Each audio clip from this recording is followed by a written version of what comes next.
May I please ask Dr. Balasubramanian to the stage to address us. Esteemed chief guests of this evening, dignitaries on the function, management, teachers, and esteemed parents.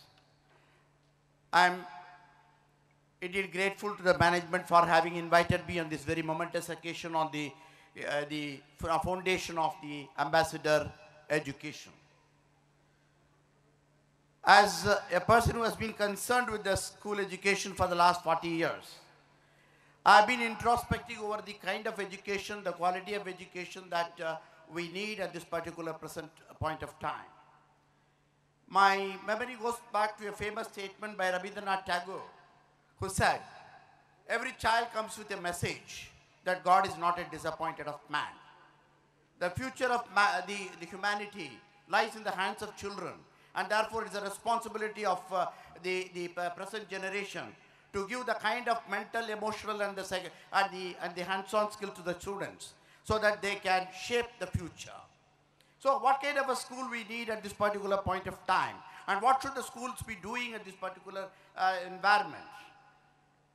A great saint of India, Swami Vivekananda, made a very interesting observation about education. He said, education is a manifestation of the perfection already in man. That is, every child who comes, it has an latent talent, latent potentialities, and therefore the objective of education is to facilitate the latent talents in the child. Maybe a child has a great potential in music, maybe a child has a great potential in sports or any other field. The objective of education is to identify that particular talent, nurture the talent so that the child becomes a holistic child. And what kind of a school we need today? It is said a school is not made by brick and mortar. It's made up of the people in it. The management, the principal, the staff, the students, the parents, all together make a school. That's why in the early days when we talked of a school, or an Aristotelian school or a Platonian school, we never talked of an infrastructure, the number of rooms, air-conditioned laboratories. We talked about the kind of a philosophy. A school stood for a concept, a school stood for a philosophy. And therefore I am very happy that you have the name of the school as Ambassador Education. And what is the philosophy that you should have? That every child here should be an ambassador of peace, an ambassador of goodwill, an ambassador of good character, an ambassador of the latest current talents. I think that's what the ambassador education should stand for, and the curriculum should work on that. As I have been in the field for the last 40 years, I started as a teacher, became a principal, and then when I look back, 40 years before when I was a teacher, when we designed a curriculum, probably once the curriculum and the textbooks were designed, for 10 years we had nothing to do because the curriculum was static. We never had to change a textbook. But when I became a principal, I found that from 10 years, we came down to 8 years. And then when I came to the CBSE as the joint director, I found that the knowledge span has much decreased. And every 5 years we needed the textual materials to the curriculum to change. But the latter, when in early 2000, we found that we introduced what's called a frontline curriculum, because we found that the knowledge was becoming redundant every 1.5 to 2 years, and therefore we had to update the knowledge to see that our children have the current knowledge available with the system. Very recently, I was in one of the conferences in Bangalore where a very senior industrialist made an observation. He said, in the knowledge society, we are in the knowledge society at this point of time, the half-life period of knowledge, he didn't talk about life period, he said the half-life period of knowledge is 6 weeks. In other words, every 6 weeks the knowledge is becoming redundant and the skills are changing, and therefore we are in a society where knowledge is evolving because we have opened the gateways of knowledge. The globalization of knowledge has taken place. So today, sitting at the tip of the laptop, at the click of a button, you can access knowledge of the world over, and that's what my child is coming through. Today, after 40 years of education, if you ask me to go to a classroom and teach, the most difficult class I will find is an LKG class. Right? Because the kind of questions, I wanted to share a very interesting experience with you. A couple of months back, I was in United States just to spend some time with my daughter and the grandson. I have a grandson who is 3+ and going to a preschool. And one day when he came from the school, I was just very casually asking him a question. I said, his name was Aditya, so I asked, Aditya, how was the day? He just stared at me and said, not too bad. I was a little surprised because he says not too bad. That means he knows what is good, what is bad, not too bad. Right? Then I asked him, what did you learn in the school today? He said something, I fell flat. He said, Tata, today I learned about conflict resolution. My goodness, in my post-graduation and my MBA, I did not know the word conflict resolution. My child who has not gone into class 1 tells me conflict resolution. I was a little scared to find out what does he understand from conflict resolution.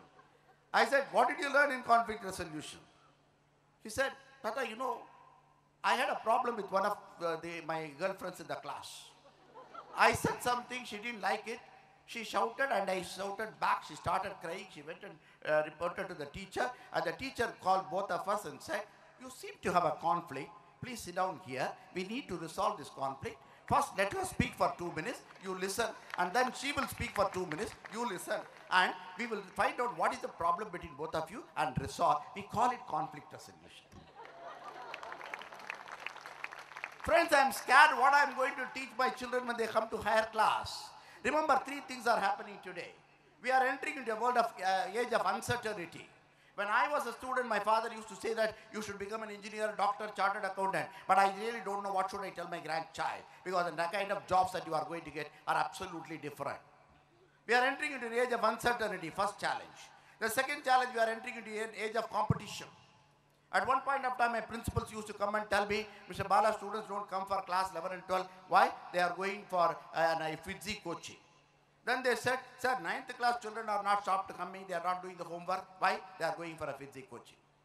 Now they are watching has started in 6th class. I only wish and pray it doesn't start for LKG, because the moment you start FITZI coaching, IIT coaching for LKG, parents would love to put them in the IIT coaching rather than the age of competition. The third is the age of technology. The kind of technology my children are using is amazing.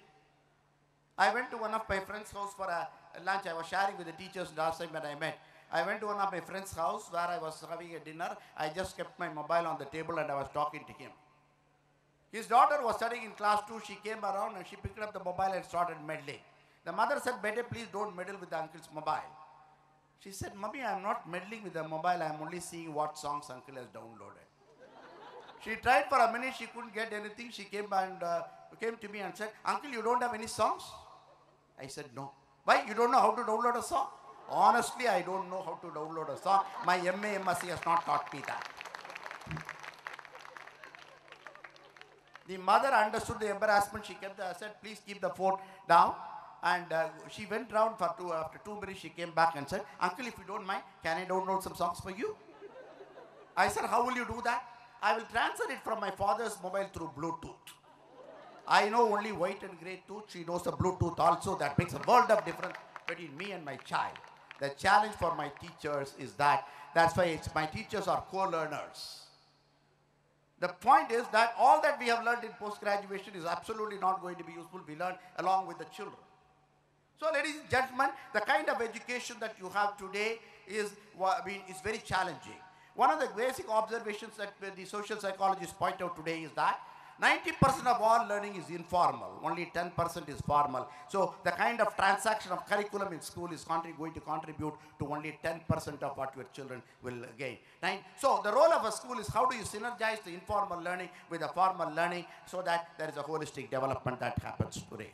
So the whole paradigm of learning is changing today, and that's a challenge, and therefore you need fresh thinking. Professor Narajan was talking about what is called the multiple intelligences, which is one of the basic pedagogies we use. And very interestingly, today people talk about digital intelligence with the present generation, which you and I don't have. Right? So the whole question is that the design of a school is going to be a little different, and therefore I am very happy that you come with a new paradigm of thinking, ambassador education. I would only like to say that the school should work beyond the curriculum, because I have always, whenever I address my teachers, I say the curriculum and the textbooks are like runways for an aircraft to take off. If my pilot refuses to go beyond the runway because that is not visible, you know what will happen. And therefore, you must make all your teachers the pilots who can explore the skies, so that every child of yours becomes an ambassador of goodwill, ambassador of good values, ambassador of character, ambassador of the values of the country they live, and then global peace. Thank you for your passion.